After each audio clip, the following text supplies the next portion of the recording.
Baiklah, Assalamualaikum warahmatullahi wabarakatuh. Kita berjumpa kembali pada sesi yang saya juga harapkan bisa berdiskusi dengan teman-teman yang mendengarkan suara ini terhadap apa mungkin gundah gulana mengenai surat Al-Kahfi,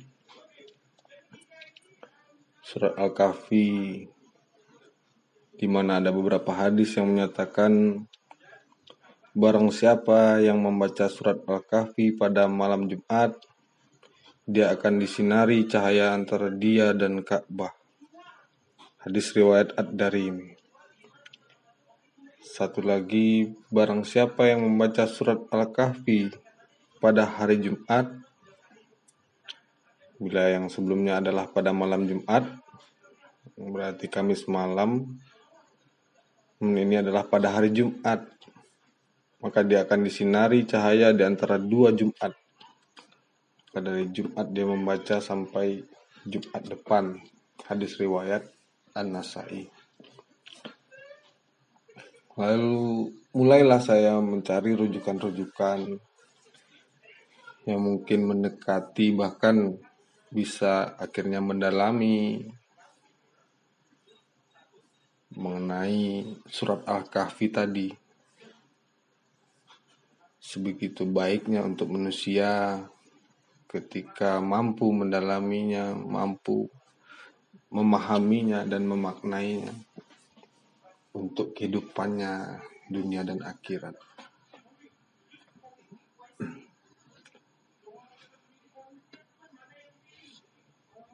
Lalu bertemulah saya pada tafsir Al-Azhar, tafsir yang termasyhur dari seorang buya,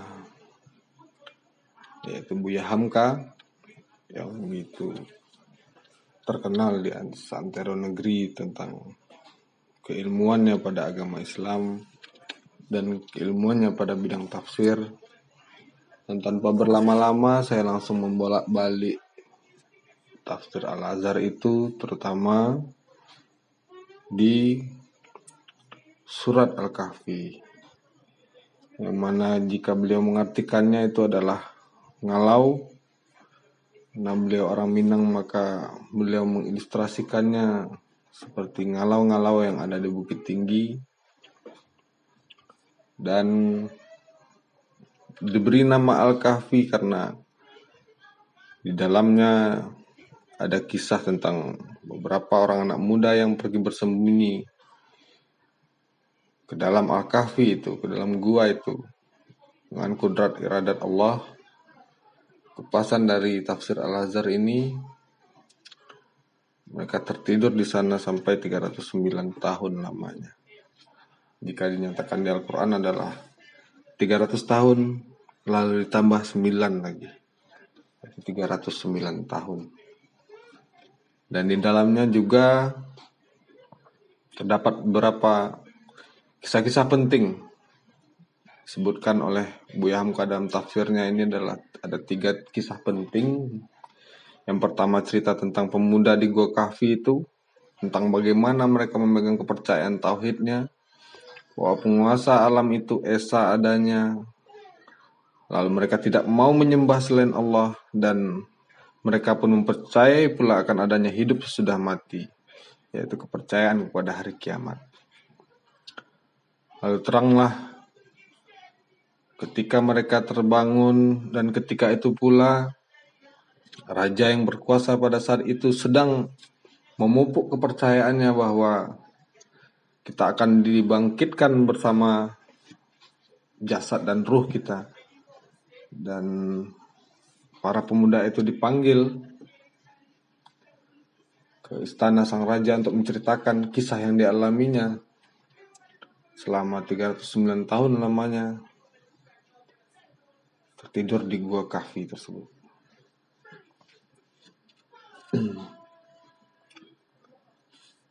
Lalu cerita kedua ada cerita tentang pertemuan Nabi Musa dengan Nabi Khidir dalam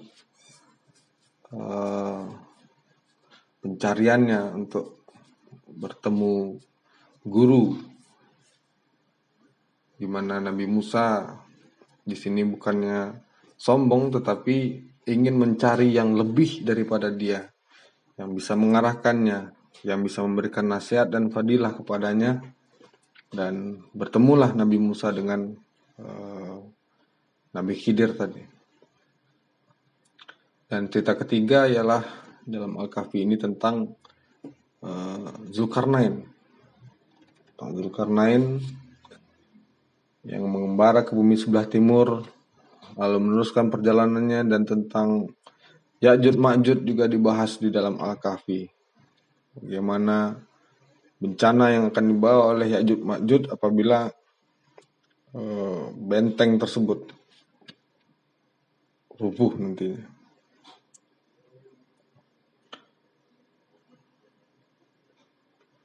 Dan teman-teman juga dapat membaca dari screenshot atau capture dari tafsir Al-Azhar yang saya tampilkan di slide saya, sehingga semoga ada kesesuaian dari cerita dan dari firman Allah yang ada di surat Al-Kahfi tersebut, sehingga maknanya pun sampai ke jiwa-jiwa kita yang bertanya-tanya, sedemikiankah surat Al-Kahfi ini memiliki kebaikan dan fadilah bagi yang mengambil atau mencari hikmah dalamnya.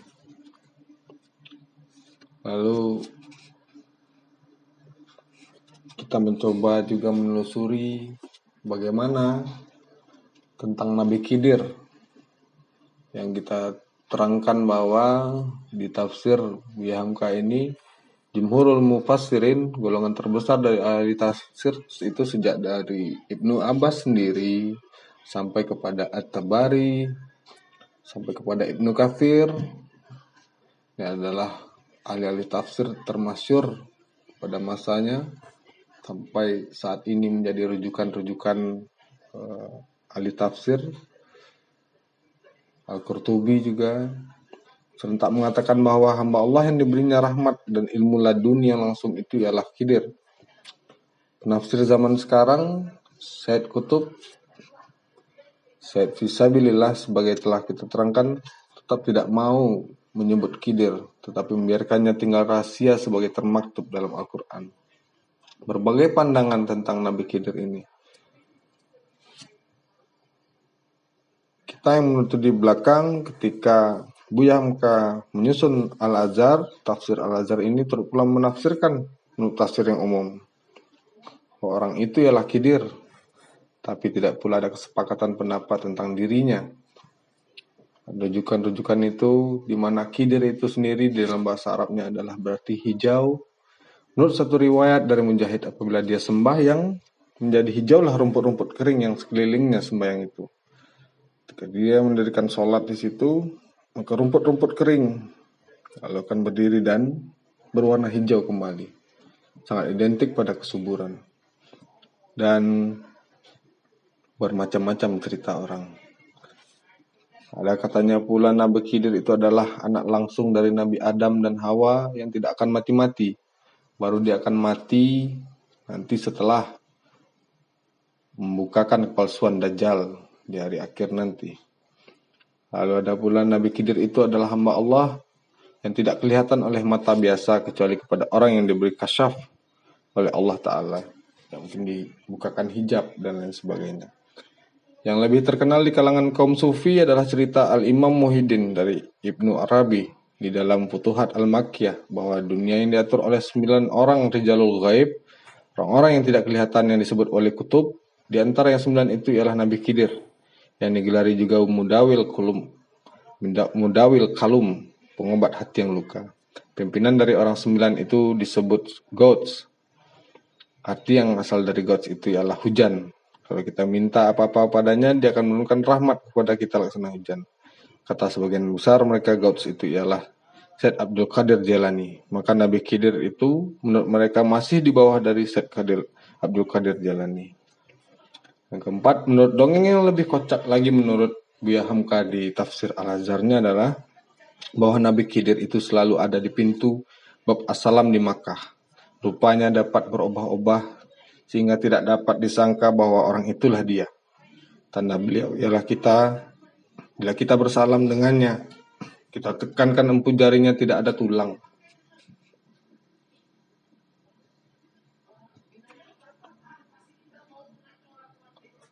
Seperti itu orang menjadi agak percaya dalam tanda kutip ketika bertemu. Dan bagaimanakah sebenarnya gitu. Cerita Nabi Khidir masih hidup menurut tafsir Al-Azhar Buya Hamka itu tidak dapat dipertanggungjawabkan dan tidak dapat dipertahankan menurut ajaran agama Islam secara ilmiah. Maka firman Allah dalam Al-Quran ayat surat Al-Anbiya ayat 34, wa ma ja'alna libasya min qablika khulda. Tidakkah pernah kami menjadikan seorang manusia pun yang sebelum engkau yang kekal?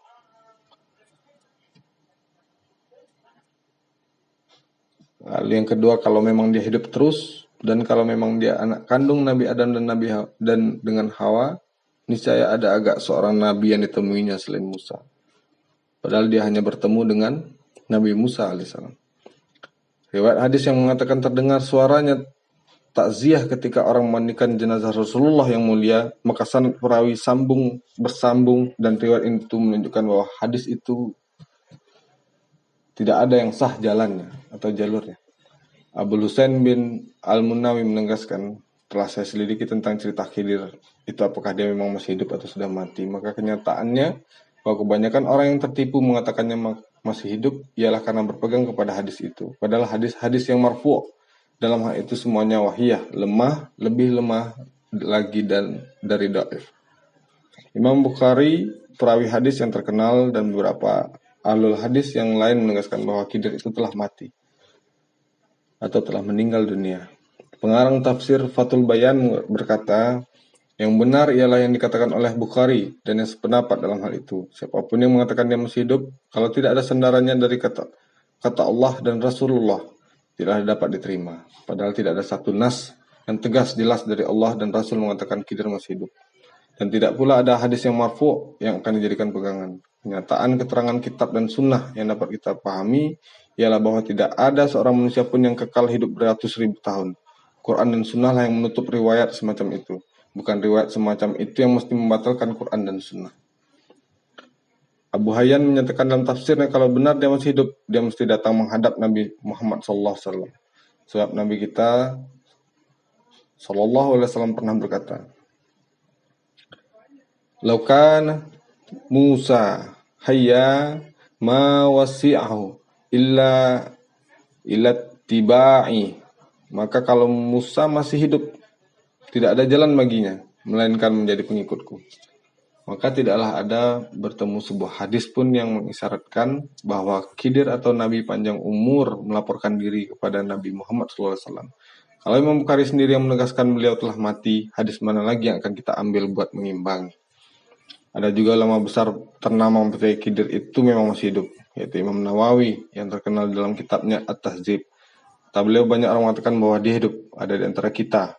Hal itu sepakati ahli-ahli sufiyah dan ahli-ahli salih makrifat, dan cerita itu memang pernah melihat dia, berjabat tangan dengan dia, mengambil pelajaran dengan dia, bertanya kepadanya, dan bertemu di tempat-tempat yang mulia sangatlah banyak sehingga tak terhitung lagi, dan sudah sangat masyhur sehingga tak usah dikatakan lagi. Tetapi ulama yang bersikap tegas dengan pendirian bahwa Khidir itu sekarang sudah tidak ada lagi, hanya bertemu dengan Nabi Musa zaman itu ialah Ibnul Manawi, Ibrahim Al-Harabi, Abu Tahir Al-Ubadi, Abu Ya'la Al-Hambali, Abul Fadl bin Nasir, Al-Qadi Abi Bakar, Ibnu Al-Arabi, Abu Bakar An-Naqasi, dan Ibnu Taimiyah dan muridnya Ibnu Qayyim Al-Jauzi. Ibnu Taimiyah malah mengatakan kalau ada orang mengatakan bahwa dia ada melihat Khidir, yang dilihatnya itu bukan Khidir karena Khidir tak ada lagi. Yang dilihatnya itu adalah jin. Dan beliau pun mengatakan pula bahwa tidak ada seorang pun dari sahabat Rasulullah yang mengatakan bahwa mereka bertemu dengan Khidir. Dan seterusnya. Penutupnya, sudah berkali-kali umat Islam menghadapi percobaan yang besar-besar dan hebat-hebat. Di dalam sejarahnya selama 14 abad, yang sangat terkenal ketika Perang Salib, tentara besar dari bangsa Eropa, pemeluk agama Kristen, merebut Palestina dari tangan kaum muslim, sehingga sampai 70.000 muslimin yang dibunuh di sekitar Al-Masjidil Aqsa. Namun tak ada berita bahwa Khidir, Mudawil Qulum, datang membantu. Hanya usaha kaum muslimin jua yang melepaskan diri mereka dari bahaya. Samping itu pula terjadi pula bangsa Mogul menghancurkan Baghdad, itu sekitar 656 Hijriah atau 1286 Masehi. Hancur kota itu, khalifah dibunuh, berjuta kaum muslimin disembelih. Nabi Khidir tak muncul. Telah terusir kaum muslimin dari Spanyol, Nabi Khidir tak datang. Dan banyak lagi sejarah yang lain. Nabi Khidir diam 1000 bahasa. Bukan diam, tetapi memang Nabi Khidir itu tidak ada. Zaman sebagai sekarang ini, yaitu di waktu kita hendak mengembalikan keyakinan kita beragama kepada ajaran Rasulullah SAW sejati, cerita-cerita Nabi Khidir dan seumpamanya ini sudah patut kita hapuskan. Tidaklah kita akan tersesat dari ajaran agama kita kalau dengan tegas kita katakan bahwa Nabi Khidir masih hidup dan tidak akan mati sampai kelak dapat mengalahkan Dajjal. Hanyalah dongeng yang hanya laku dalam pikiran yang masih gelap. Pikiran yang belum disinari oleh ilmu pengetahuan atau oleh ilmiah diniyah, ilmu pengetahuan keagamaan yang dapat dipertanggungjawabkan.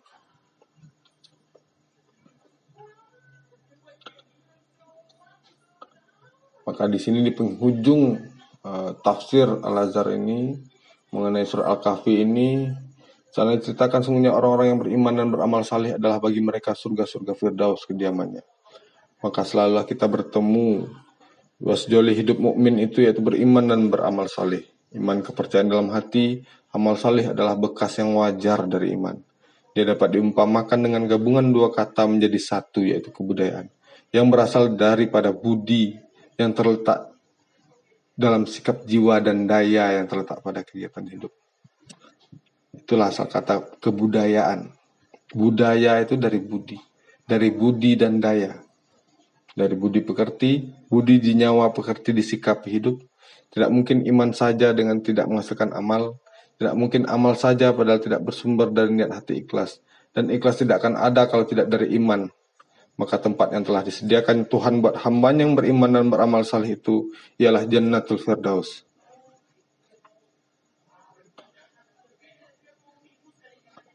Dan dalam sebuah hadis yang sahih yang diriwayatkan oleh Bukhari dan Muslim, apabila kamu hendak memohonkan surga, mohonkanlah surga Firdaus. Karena dialah puncak surga dan tengah-tengah surga. Dan dari sanalah mengalir sungai-sungai di dalam surga itu.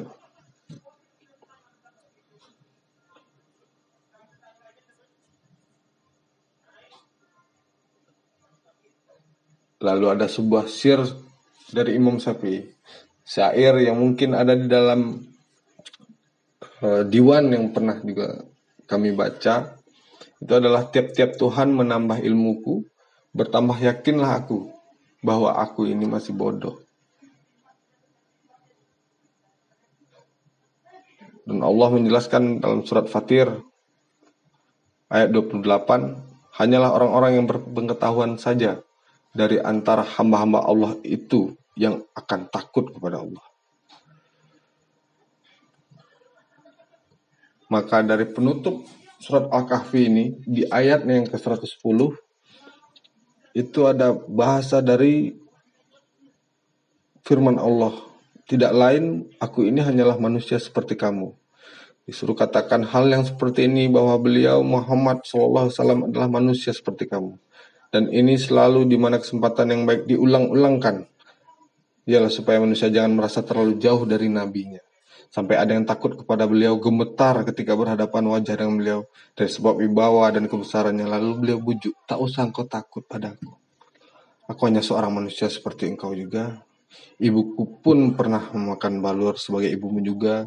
Kelebihanku hanya dalam satu hal, yaitu diwahyukan kepadaku.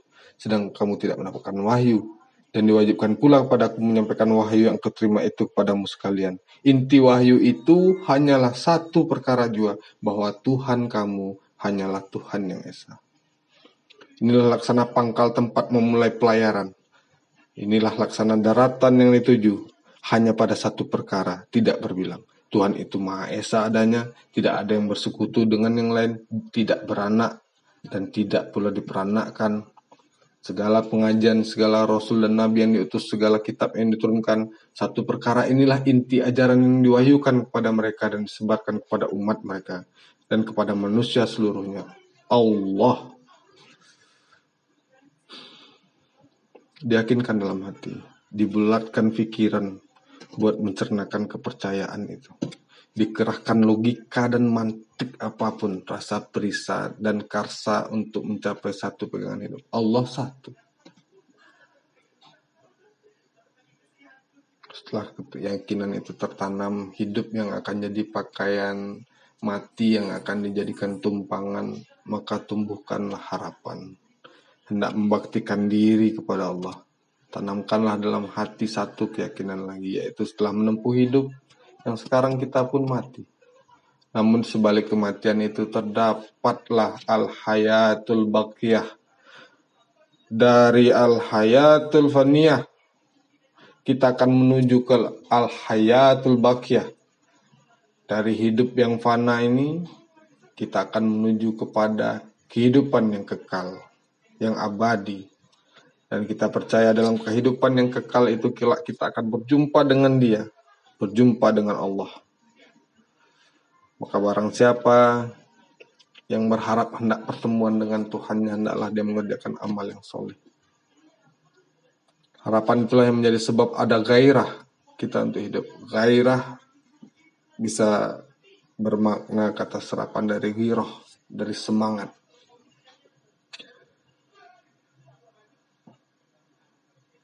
Dia tercatat di sisi Tuhan dan disediakan penghargaan. Tetapi jangan dia mempersekutukan dalam menyembah Tuhannya dengan sesuatu pun.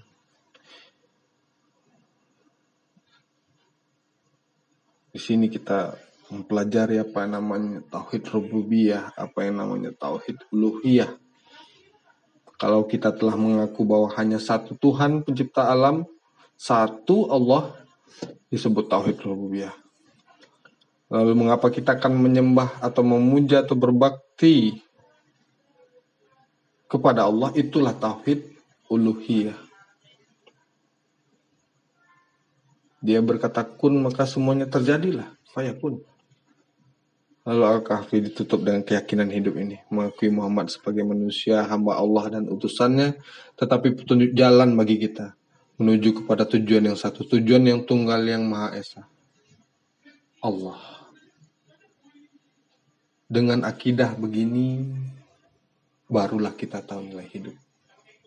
Karena pengaruh semangat dan cahaya dari akidah ini, 7 pemuda dan 8 dengan anjingnya berani meninggalkan hidup mewah.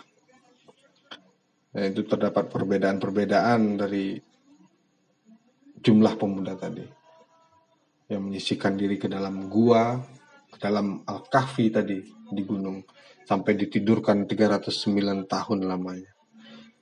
Didorongkan oleh semangat ini pula lah Musa mencari guru yang lebih pintar dari dia. Dan dia berani mengembara Hukuba, entah bertahun-tahun tidak akan berhenti sebelum ketemu yang akan dicari. Terakhir kita tutup dengan kenang-kenangan dari Buya Hamka pada tafsir Al-Hazar yang saya baca ini dengan surat Al-Kahfi ini adalah bahwasanya ketika itu dirangkumkan oleh Buya dalam penjara yang sunyi itu tanggal 2 Ramadan 1384 Hijriah, dan kini telah pula tanggal 2 Ramadan 1442 Hijriah. 68 tahun berlalu kalender Komariah daripada tafsir non masyhur ini, tafsir Al-Hazar ini, yang begitu masyhur di Indonesia, di negeri kita, yang mungkin pendekatan jiwanya dan juga tidak menutup kemungkinan bagi kita untuk mempelajari tafsir-tafsir masyhur lainnya di dunia yang Allah hadirkan untuk kita untuk dipelajari. Kala itu 5 Januari 1965, sekarang sudah 14 April 2021 pula. 56 tahun pada kalender Masehi. Bahwasanya hikmah Khidir Yang sempat kita bahas tadi, itu berarti hijau adalah kesuburan. Lalu bermakna pula pencarian guru, seperti Musa berguru pada Khidir. Dan terkadang guru-guru kita yang akan bertemu pada kita bukanlah orang yang terkenal, bukan pula orang yang masyhur. Tapi terkadang kita bertemu guru kehidupan kita itu pada tempat yang terpencil, jauh dari hiruk pikuk. Orang biasa. Namun kejernihan pikirannya dapat kita jadikan pedoman bagi hidup kita yang katanya masih sibuk pada dunia ini. Pada dunia yang sementara ini. Kalau dipandang dari segi hikmah, maka bolehlah Khidir itu berganti-ganti, guru berganti-ganti. Kalaulah pandai dalam mencarinya, insya Allah akan bertemu. Subhanakallahumma wa bihamdik, asyhadu an la ilaha illa anta, astaghfiruka wa atubu ilaik. Assalamualaikum warahmatullahi wabarakatuh.